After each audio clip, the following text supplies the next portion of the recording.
Hi everyone, I'm Dave Stump. Nice to see you all here. Thanks for showing up this evening. If you know me, you know that I've been passionate about metadata and data workflows on set for a very long time. I guess I should just launch into this, huh? So about 2 years ago, a little over 2 years ago, when we were right in the middle of the COVID pandemic, maybe a little longer than that, maybe 2.5 years ago, me and one of my visual effects partners, Kevin Todd Haug, we were asked to break down a script and see if we could help arrive at a budget number for visual effects for the movie that would be about 40% of the movie on a fairly thrifty budget. The film was called Comandante. It was an Italian production for Rai. This is just sort of our sales pitch that we did for the movie. Comandante is the story of a submarine captain on an Italian submarine during World War II who sinks an enemy vessel and then surfaces and takes the crew from the enemy vessel aboard his submarine and takes them to land and drops them off against all the rules of war. He's celebrated now as a war hero in Italy. He's a hero of the Italian Navy, and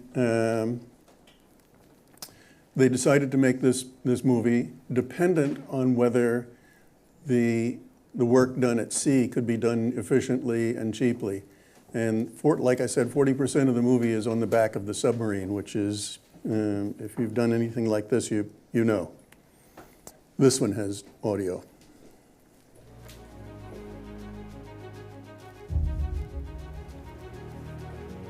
Ostensibly. There we go.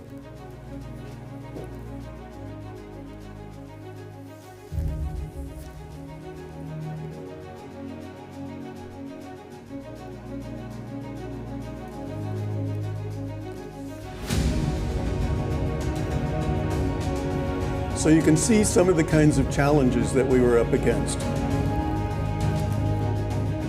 A war movie with water spray, smoke, fire, everything taking place on the back of a submarine at night, and in a lot of cases during the daytime.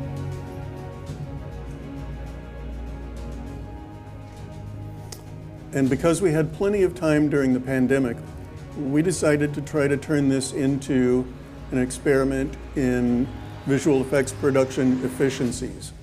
Because if you're going to save enough money to make this movie, you're going to have to save a lot of money, and you're going to have to be really clever about how you do it.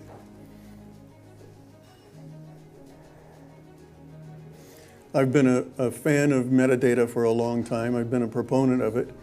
I helped Les Zellen develop the /I protocol back in the day, and I've been around through all 3 iterations of it, and I've been trying to promote it the best I could against all odds. I've been swimming upstream against the tide against this for a long time, and I feel like this show has finally made a big difference, and I think there's enabled by the virtual production community and extended reality a necessity to make metadata interoperable and make it work from one platform to another, because extended reality depends entirely on being able to use metadata meaningfully and drive every device in the chain in an automated fashion. So I'm going to show you all of the crazy things that we learned doing this, and all of the enormous risks that we took, personal risks to our reputation and our cause, and I really feel like we succeeded.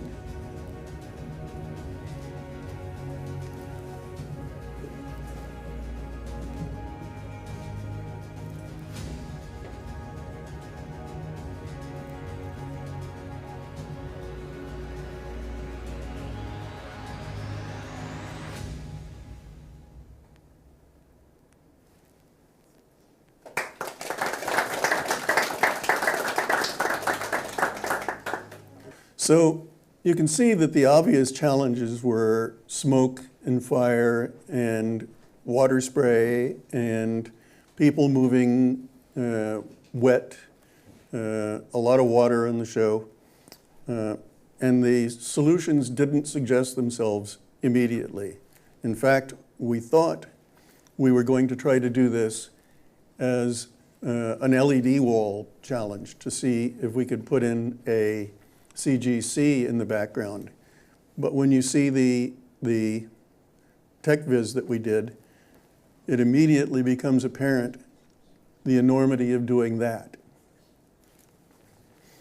And from this tech viz, we also learned that what we already knew, that doing this as a blue screen or green screen exercise was probably right out as well, because all of the spill and all of the reflections would have been as close to impossible as you can get.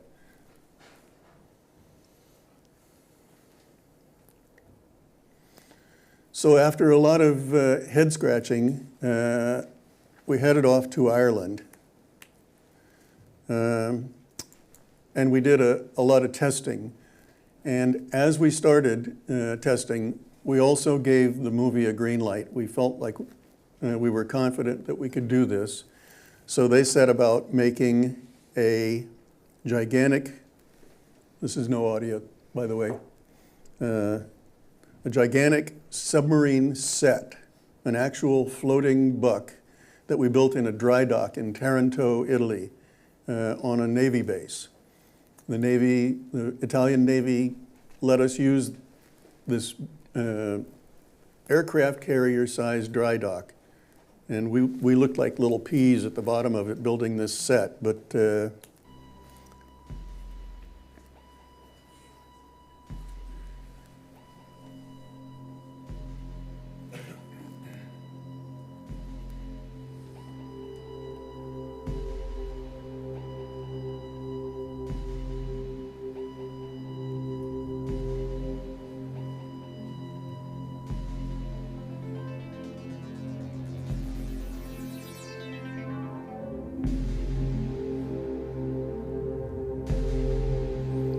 and there it is, the Capellini, a floating set that we parked alongside a dock at the Navy base. And we had the ability to make waves around it and wakes. And it was rigged with water rigs so that we could do splashes and explosions around it. And that was our home for a couple of months.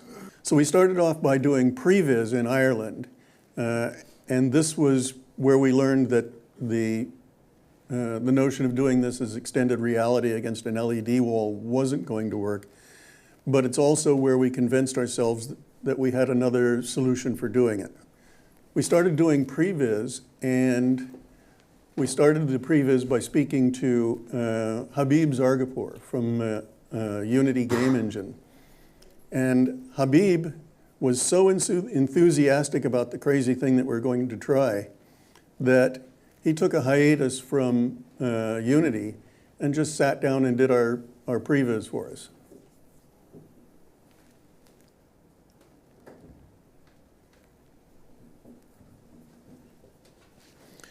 And then we began testing our idea. Some of you might recognize Dan Ring from the Foundry, former of the Foundry. He was the head of R&D, and he brought a team of probably a dozen people he brought them to bear working on our problem for this show, because what we decided we were going to do is try out Nuke's new tool, Copycat, which is basically an AI rotoscoping tool, which hadn't been tried on a show, hadn't been proven at anything until we started doing our testing. And then we convinced ourselves that even in the worst case, if we had to do a lot of hand rotoscope, we were confident we could still do this for the budget. So we started testing Copycat to do automated roto very early in the process, because we had a long period of testing that we could spend because we were in COVID, and getting a green light for the movie depended on what the results of our testing were, and they weren't in any particular hurry to get the movie made on any kind of schedule. So we learned a lot, and so did Nuke, about doing auto-roto with Copycat. And we built it into our plan, and we started off down the path of making a movie. The next thing that happened was we learned that the director and the cinematographer wanted to make the movie in Anamorphic. It's a submarine, it's the ocean, it's wide shots, not tall shots, and frankly, Anamorphic was perfect for the show.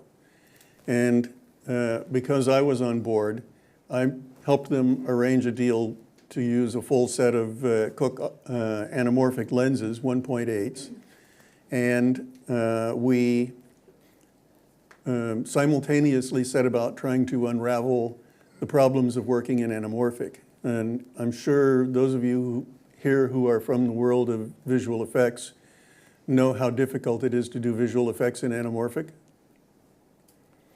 I used to work for John Dykstra ages ago, and I know that when the first Star Wars was made, it was an anamorphic picture, but they decided very wisely not to do the visual effects in anamorphic. They did it in spherical VistaVision, which they then printed to anamorphic, so that they would circumvent the issues of working with anamorphic lenses, which in those days was pretty much considered impossible. So Cooke have forwarded the proposition of taking 100-plus-year-old technology, making lenses, and bringing it into the modern world by adding data collection and metrics of the lenses. That is, extremely accurate distortion and shading maps and dynamic full metadata for every frame taken of the focus, iris, and eventually zoom if you're going to use a zoom lens. We didn't use any zoom lenses on this show. But this is really interesting. To me, this is one of the most fascinating things about lens making. These are 100-year-old molds and polishing bucks, and this is the process by which lenses are made. And this happens in Leicester, west of here. This is the actual Cooke factory, and I got a tour from Sen, who's probably here somewhere, back there. One of the most fascinating things I've ever done. And we also convinced ourselves that we had to collect metadata not only from the lenses, but from every device on the show. And in 2001, I received the Scientific and Technical Oscar for doing camera metadata capture from normal cinema devices and film cameras. So this was in my wheelhouse. This is something I've known how to do for a long time, and I've been doing for a long time, with the addition of an aggregator box on the top and position tracking straight from the world of XR, straight from the world of LED walls, only without an LED wall. So we discovered a company called EasyTrack in Bordeaux, France. And they joined us and started R&D on a system that they built bespoke for us. And it was a system not only to track all of the metadata and forward it as a live stream, but also to synchronize all the devices in the chain, because not everything runs at the same sync. It turned out to be a huge problem that there were little delays of a half a frame here or so many milliseconds there and 4 frames somewhere else that were really hard to synchronize. But Timothée de Goussencourt of EasyTrack figured it out and gave us a LiveLink plugin that could slave the camera to a CG camera. Now, I know that looks like that's not much of an achievement, but in this case it is, because the learning experience for this show was not only that we could do this, but that we could do it dynamically and that we could do it properly, because I knew that the CG camera is the digital twin of what's called the entrance pupil in the lens. And that's a really, really crucial distinction to have. And I've got enough people here that I need to dispel a myth. Who here has heard of nodal position? You're all wrong. Nodal position is the wrong terminology to use for the thing that you think you've been using it to mean. What you've been meaning all these years is the entrance pupil, which is a dynamic theoretical ray cross, usually somewhere in the lens, but it doesn't even have to be in the lens. And I've known how to plot the entrance pupil as a function practically from normal devices. And when I use a gearhead, an area gearhead, I can locate the entrance pupil by setting the lens over the centers of rotation of the pan tilt head. And I set two markers at different distances from the lens. And you slide the camera in and out on the head until a pan results in no parallax. And it's important to remember that because the entrance pupil is the no parallax point. Let that soak in a little bit.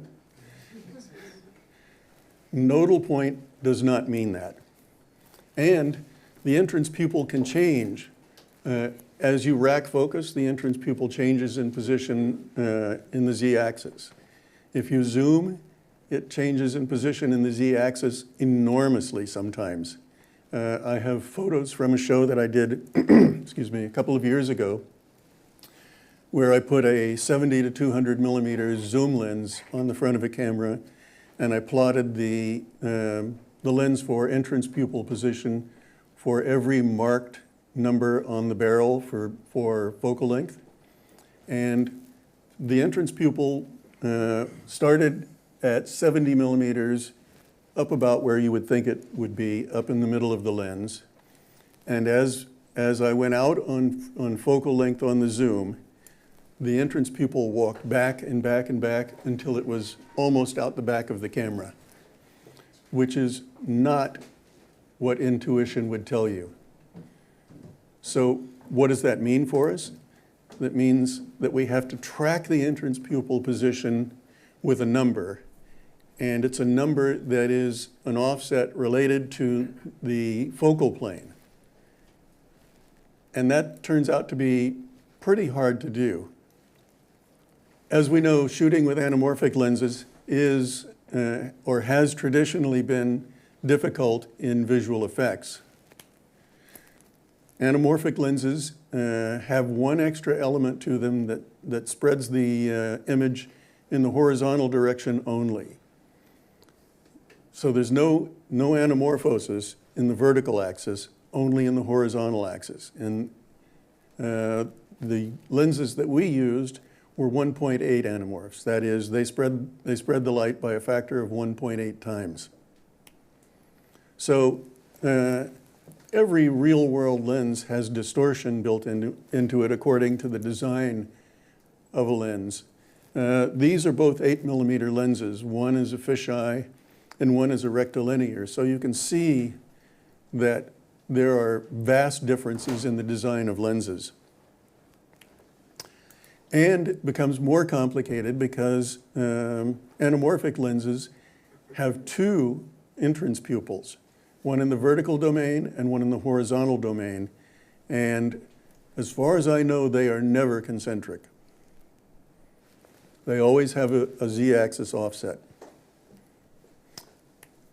But Cooke have quantified these lenses in such a way that we can know dynamically what those entrance pupil positions are, and we can track them, and we can use the K constants that resulted from a white paper on focal length and pinhole focal length written by the Cooke engineers that helped us figure out the K constants to do that. Normally what we do is we set up a grid.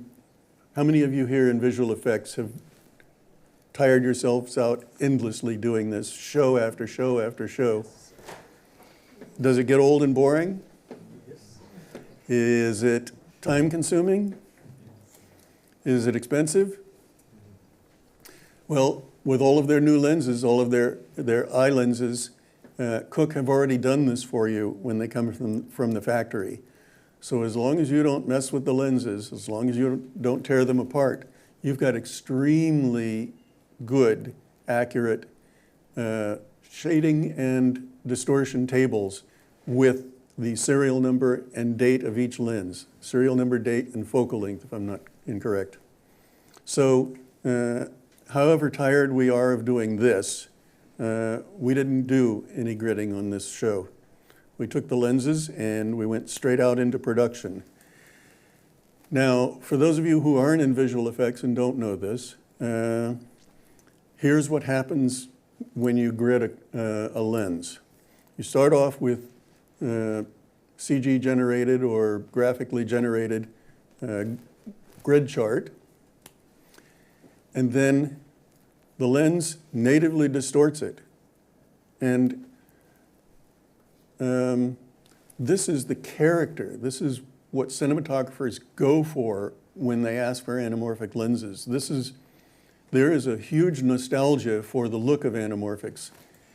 So to be restricted from using them for so long in visual effects work has been torturous. I'm sure somebody in here must have had this argument with a cinematographer saying, please don't use the anamorphic lenses for this movie. But we said to the cinematographer that we were working with, Ferran Paredes Rubio, please use the anamorphic lenses. We're going to figure this out once and for all. This video really quantifies what's going on inside an anamorphic lens when you pan and tilt it. And this really, really explains why it has always been so difficult to use these lenses in visual effects production. But using the native tables supplied by Cooke with each lens per focal length, per serial number,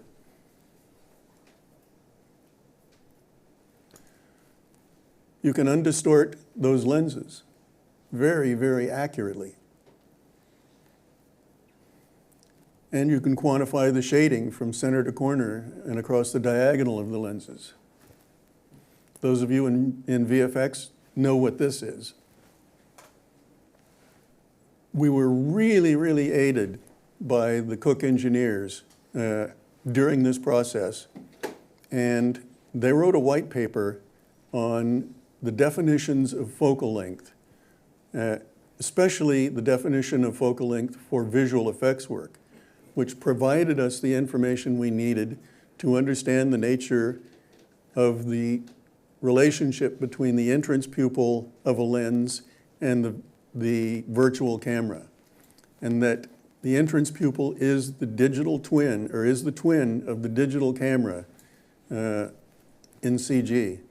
And I highly urge that you grab this QR code real quick and go to Cooke's website and read this paper, because if you do visual effects, this is urgently important for you. So I'll leave it parked up there for a minute. It's also publicly available on Cooke's website, but this is a shortcut, and it's under downloads. This is one of the key insights. This is one of the key discoveries we made during this show.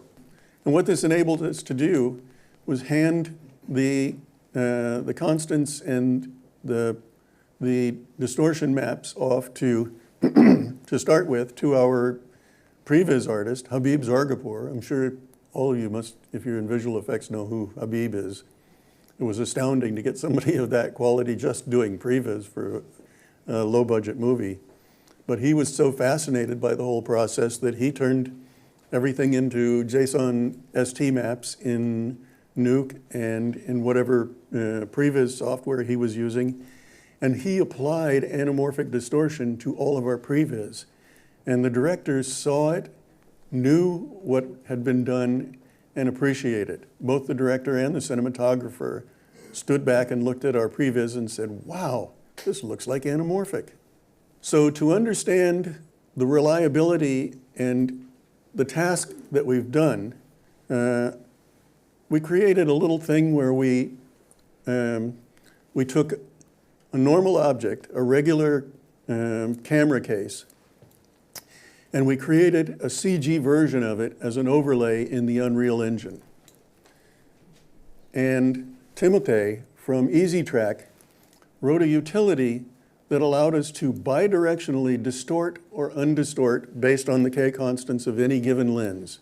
Plug in the distortion map, put the camera in front of a subject matter, and we could instantly DX a redistorted take from the Unreal Engine in sync with the camera feed in standard definition as a function on a Q-take.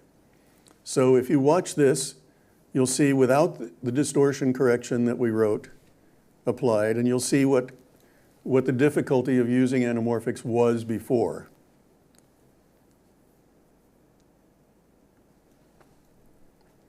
And you can see that the CG box at the sides of frame drifts wildly from the real world box. And this is a live take. This is the engine sitting here on a computer, DX'd with the live output of the camera. We apply the K coordinates, K constants to the Unreal Engine, warp it to match what the output of the live camera is with a DX of the live camera using an anamorphic lens. And this is what we got.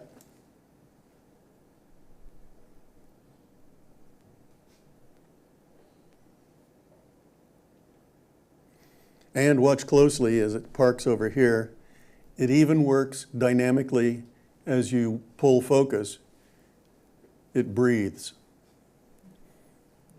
So the data from this lens is driving the Z channel in Unreal. I'm going to show that again, just because I'm impressed with it. I really feel like this was an enormous breakthrough in visual effects. I hope you agree with me. Yeah. I'm really proud of what we did in this, and this was all part of the same prep that we did for the show. So this prep was a real journey of discovery for us, for me and Kevin, and for Timothée, and for the guys from Foundry, and even the guys from Unreal. The engineers from Unreal were impressed with this, and everybody kicked in and helped us. It also helped that we were doing this during COVID when nobody else had a job. And so, armed with that ability, we started demonstrating it to the director and the producer to convince them that we were on the right path. And they started agreeing with us and financing the movie and making all of the deals, and we got the green light. Then we added another level of complexity to the whole exercise. We took anamorphics onto stage using an engine and a technocrane. Because there was going to be a technocrane on the show, so we had to interface the data from that to the whole LiveLink Unreal Engine workflow in order to use metadata for motion data from the technocrane.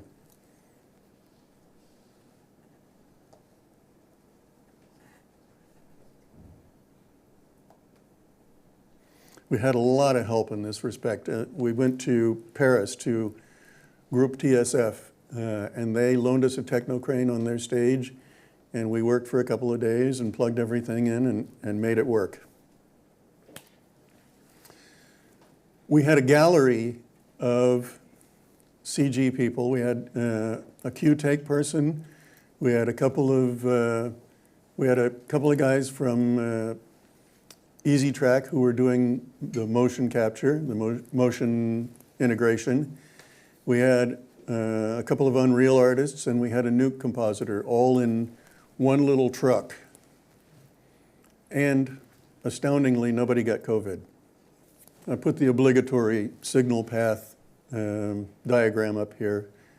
I know there's an unwritten rule that you have to have one in every PowerPoint. We used Q-Take to do the on-set mixing between live and recorded takes and Unreal Engine so that we could put in oceans and enemy ships and burning ships and islands in the distance and things in the water. And the whole point of the exercise, these are some frame grabs from the first the DX'd, and then the next pipe down the line went straight to Nuke, and Nuke would do a quick and dirty composite using Copycat, and we could show those quick and dirty composites to the director. He could say, okay, move the island over there and move the battleship to the left and push the island further away, and you know, there were flames on the water in the distance. He would art direct, literally after taking a take, he would art direct the comp on the set, and then that comp could go off as a temp to start editing from. So you're not guessing what the visual effects are going to look like. You're seeing a temp comp of them near real time on set. That was another big discovery for us. Because when the director can see this stuff near set and art direct it himself and direct the composite, then you can get a green light and move on and do another shot. And you're so far ahead of the game in editorial as a result. So that shortens the schedule in editorial for turnovers. We learned a lot along the way, and there are a lot of implications for visual effects and XR workflows. Many of the basic assumptions of VFX and XR production are evolving. Lenses can now be automatically undistorted and redistorted accurately and dynamically in real time. Lens focus, iris, zoom, distortion, and shading can be captured and preserved in metadata per frame. Traveling matte photographic technique and post-production rotoscoping are evolving towards AI efficiencies, saving time and money. The dream of difference matting now seems within reach. The time-consuming and costly process of match moving in VFX is now evolving away from brute force labor toward automation, enabled by metadata. Imagine that everything that LiveLink gets is forwarded straight as a utility out to Nuke and to all of the other 3D programs that you use, and the data is correct, accurate, and usable. So by embedding metadata from Cooke lenses using EasyTrack, we were able to create a usable stream of data that could be used for not only on-set compositing, but for final compositing throughout post-production. We used SilverStack metadata tools for this show because there were some places where the metadata chain is not finished yet. We're all working with all of the camera manufacturing community in the SMPTE Rapid Industry Solutions Group to drive camera manufacturers toward unifying their specifications on metadata, and to drive other hardware manufacturers to fall in line with standards and conventions so that you can acquire usable metadata for everything on set in an automated and, the most important part is, reliable fashion. So all of those times when you set up a camera on set and you start to make a shot, and the director says, okay, that's what we're going to do, and then there's a crowd of people who descend on the camera because they need their little piece of the data. I've got to find out what stop you're at, and we got to know where you're focused and what's the amount of focus, and there's a tape measure or a laser. How high are you? All of that stuff automated means there's not a crowd around the camera before you start a take. And that's as it should always have been. Now, until now, out-of-focus backgrounds in composites were generally globally defocused and always looked wrong to me. I mean, I can't tell you how many times I've had to do this.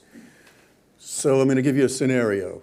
You got a camera looking straight in the front windshield of a car, and there's a blue screen or a green screen behind the car with your markers on it. And you set the stop, and you can see that the windshield wipers are soft by a certain amount, and the actors are sharp. You can see their eye light.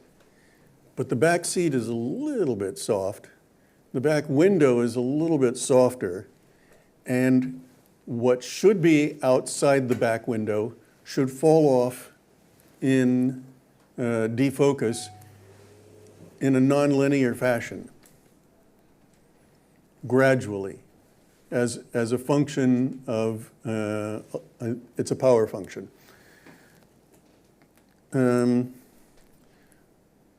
Using the eye lenses from Cooke, we can record that fall off, and using the interior constants in the lens from metadata, we can actually specify if something is this far away from this lens, it should be this much defocused. If it's further, it should be that much defocused. It now becomes a real scalable thing if you're creating a CG background. So the old thing that we used to do where you would look at the comp and you would say, well, that background kind of looks right. Put a little more Gaussian blur on it or something. I mean, how many times have you done that? Nobody's willing to admit to it, huh? Okay. Many times. Probably most of the times. But once our director, Edoardo, saw that he could do that, he actually stopped in the middle of takes, or sometimes during post, he would art direct how much defocus there was in the background. Because once you have control of it, then you can make it less or you can make it more. But you can make it less or more as a scalable function, not just as a what we call a swag, a scientific wild-ass guess. The next thing that we evolved to do this was a notion that we called similar screen compositing. Because we know we're not going to get to do a blue screen or a green screen or an LED wall behind the actors, but we also know that we're going to know the schedule of the movie, so if we're going to have night shot composites, we can just say we're going to shoot those at night against the background of the bay. And that gives rotoscope, and especially Copycat, a chance to succeed in the comps, because the light wrap from a comp, when the thing behind the actors is the right thing, then the light wrap is right. Copycat can detect frequency and create mattes and replace night sky with night sky believably. Or day sky with day sky believably. Similar screen compositing. In the meantime, over the course of the year and a half since we finished the show, I've seen probably 40 different companies plunging headlong into the world of automated rotoscope. using AI-trained roto.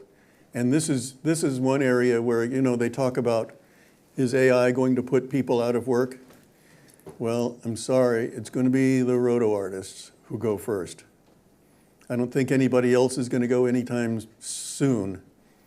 But frankly, I shouldn't say this, but roto is one of the things that should die an ugly death in hell.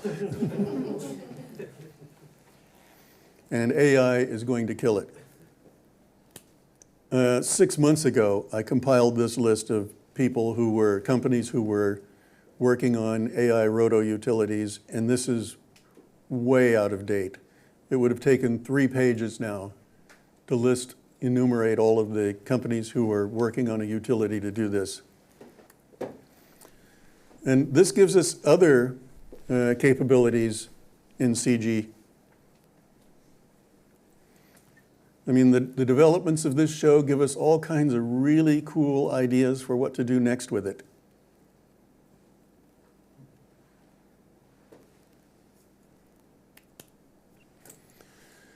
There it is, one more obligatory block diagram. I think you'll have a chance to examine this if I give the PDF out to everyone. Might take me a day or so to render it, but I consider this to be open source work. As Kevin, my partner, says, this is God's work.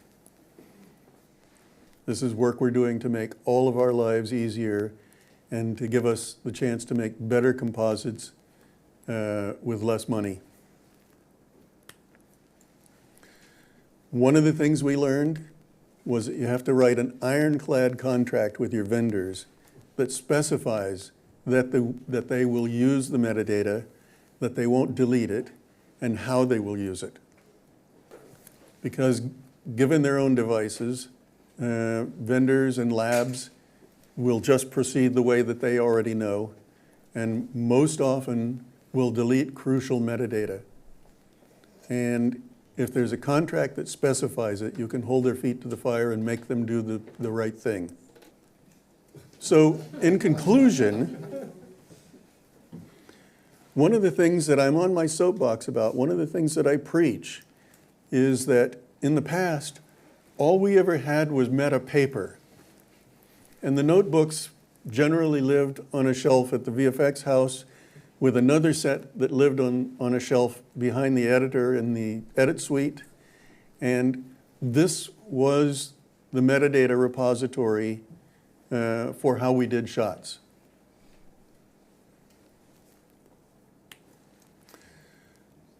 But we're evolving this workflow so that we make everybody who makes everything for motion picture production compatible with doing metadata.